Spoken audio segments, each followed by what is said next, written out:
Acne और acne scars की वजह से लोगों में बहुत साइको सोशल प्रॉब्लम्स होती हैं और इस वीडियो में हम एक्ने स्कार्स के ट्रीटमेंट ऑप्शंस के बारे में बात करेंगे।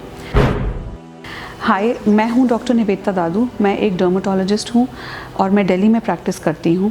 अगर आप स्किन और हेयर से रिलेटेड और इन्फॉर्मेटिव वीडियोस देखना चाहते हैं तो हमारे यूट्यूब चैनल पे सब्सक्राइब कीजिए। तो सबसे पहले समझते हैं कि एक्ने स्कार्स कैसे बनते हैं।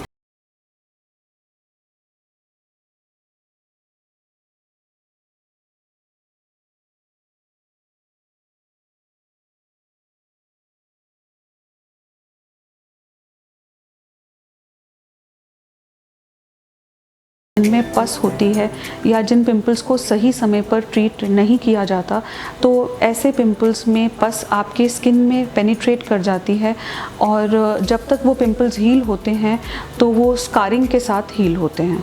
तो जिसका मतलब है कि अगर आप अपने पिंपल्स का सही समय पर इलाज कराएं तो आप स्कारिंग के चांसेस को काफ़ी हद तक कम कर सकते हैं। तो सबसे पहले हम समझते हैं कि एक्ने स्कार्स कितने तरह के होते हैं।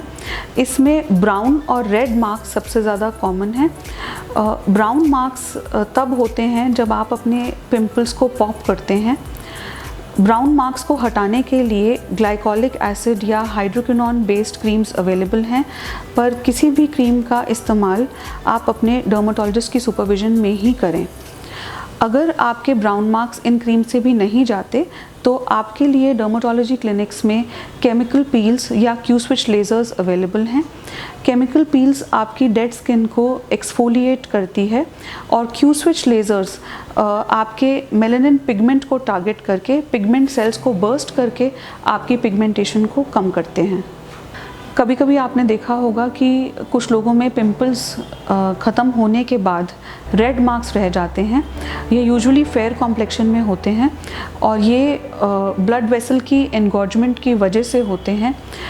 इसके लिए पेमिक्रोलिमस मॉलिक्यूल अवेलेबल है जो क्रीम है और जो आप चेहरे पे लगाने से आपकी रेडनेस धीरे धीरे कम हो सकती है। रेडनेस को कम करने के लिए एडवांस फ्लोरोसेंट टेक्नोलॉजी भी अवेलेबल है। Advance fluorescent technology red marks के हीमोग्लोबिन को टारगेट करके रेडनेस को कम करती है। रेड और ब्राउन मार्क्स के अलावा पिंपल्स काफ़ी बार हील होने पर एट्रोफिक या डिप्रेस स्कार्स छोड़ते हैं। एट्रोफिक स्कार्स 3 तरह के होते हैं: ice pick scars, rolling scars और box scars. Ice pick scars V shape होते हैं और डीप होते हैं। रोलिंग स्कार्स स्किन सरफेस को अनइवन टेक्सचर देते हैं और बॉक्स स्कार्स वाइड होते हैं विद शार्प एजेस। आपकी स्किन के लिए कौन सा लेज़र सही है वो डिपेंड करता है कि आपके स्कार्स किस टाइप के हैं और कितने डीप हैं। आइस पिक स्कार्स लेज़र को रिस्पॉन्ड नहीं करते, इसलिए आइस पिक स्कार्स के लिए TCA क्रॉस टेक्निक यूज़ की जाती है। TCA क्रॉस में ट्राइक्लोरो एसिटिक एसिड आपके एक्ने स्कार्स पर लगाया जाता है जो फ्रॉस्टिंग होने पर पील हो जाता है। ओपन पोर्स या शैलो एक्ने स्कार्स के लिए आप डर्मा रोलर या डर्मा पेन करवा सकते हैं। डर्मा रोलर एक हैंड हेल्ड डिवाइस है जिसे स्किन पे रोल करने से कोलेजन प्रोडक्शन बढ़ती है और स्कार्स कम विजिबल होते हैं। शैलो स्कार्स के लिए आप टिक्सल टेक्नोलॉजी का भी इस्तेमाल कर सकते हैं। टिक्सल थर्मो मैकेनिकल एब्लेशन के मैकेनिज़्म से काम करता है और टिक्सल करवाने पर 1 दिन तक फेस में रेडनेस रहेगी और उसके बाद धीरे धीरे कोलेजन प्रोडक्शन से आप नोटिस करेंगे कि आपके स्कार्स कम हो रहे हैं। मीडियम डेप्थ स्कार्स के लिए अर्बियम YAG टेक्नोलॉजी का इस्तेमाल कर सकते हैं। अर्बियम YAG टेक्नोलॉजी एक नॉन एब्लेटिव लेज़र है। ये फ्रैक्शनेटेड एनर्जी आपके स्किन में डिलीवर करने से कोलेजन प्रोडक्शन होती है और इससे आपको अपने स्कार्स में इम्प्रूवमेंट दिखेगी।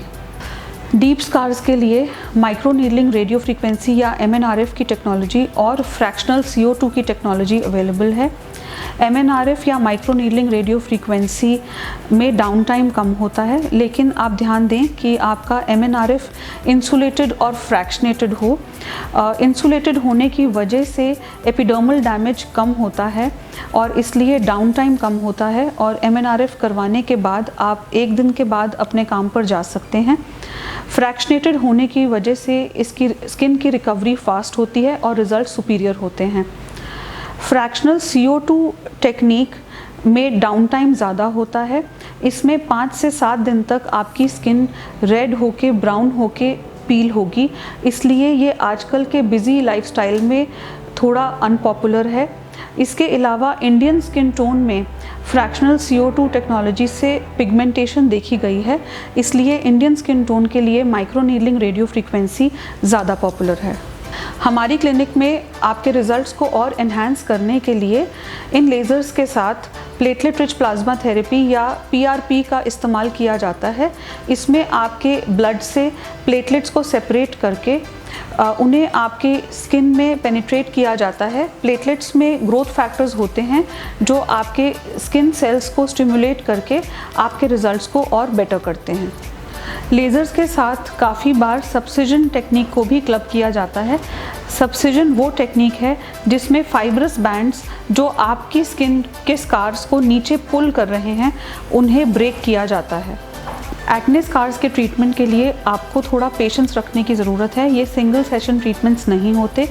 आपके स्कार्स के लिए कितने सेशंस की ज़रूरत है वो डिपेंड करता है कि आप कौन सी टेक्नोलॉजी का इस्तेमाल कर रहे हैं, आपके स्कार्स कितने डीप हैं और कितने ज़्यादा हैं।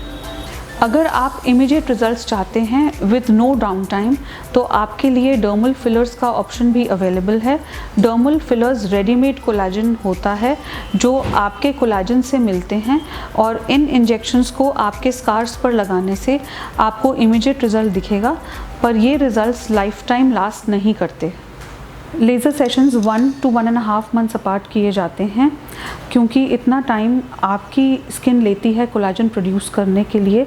और काफ़ी बार लोग ये पूछते हैं कि जो रिज़ल्ट्स उन्हें एक्ने स्कार लेज़र से मिल रहे हैं क्या वो परमानेंट हैं, तो ये मैं इस वीडियो के थ्रू क्लियर करना चाहूँगी कि ये कोलाजन आपकी स्किन प्रोड्यूस कर रही है, इसलिए ये रिज़ल्ट्स परमानेंट हैं। एट्रोफिक या डिप्रेस स्कार्स के अलावा काफ़ी बार आपके पिंपल्स हाइपरट्रोफिक स्कार्स के साथ हील होते हैं। ये स्कार्स यूजुअली नोज़ या चिन पर होते हैं। इनके लिए आप सिलिकॉन जेल का इस्तेमाल कर सकते हैं, पर सिलिकॉन जेल से काफ़ी बार उतना फ़ायदा नहीं दिखता, तो इसके लिए आप एब्लेटिव लेज़र्स और इंट्रालीजनल ट्राइमसिनोलोन इंजेक्शंस लगवा सकते हैं। आई होप आपको ये वीडियो इन्फॉर्मेटिव लगा। स्किन और हेयर से रिलेटेड और इन्फॉर्मेटिव वीडियोस के लिए हमारे YouTube चैनल पे सब्सक्राइब कीजिए और नीचे बेल आइकन पे क्लिक कीजिए। हम सब ऐसे बहुत से लोगों को जानते हैं जिन्हें एक्ने स्कार्स की प्रॉब्लम है और जो अपने ट्रीटमेंट को लेके कंफ्यूज्ड हैं, इसलिए एक्ने स्कार्स के ट्रीटमेंट पर अवेयरनेस बढ़ाने के लिए इस वीडियो को शेयर कीजिए। मैं आपसे जल्दी मिलूँगी अपनी नेक्स्ट वीडियो में जो है नाइट स्किन केयर रूटीन पर।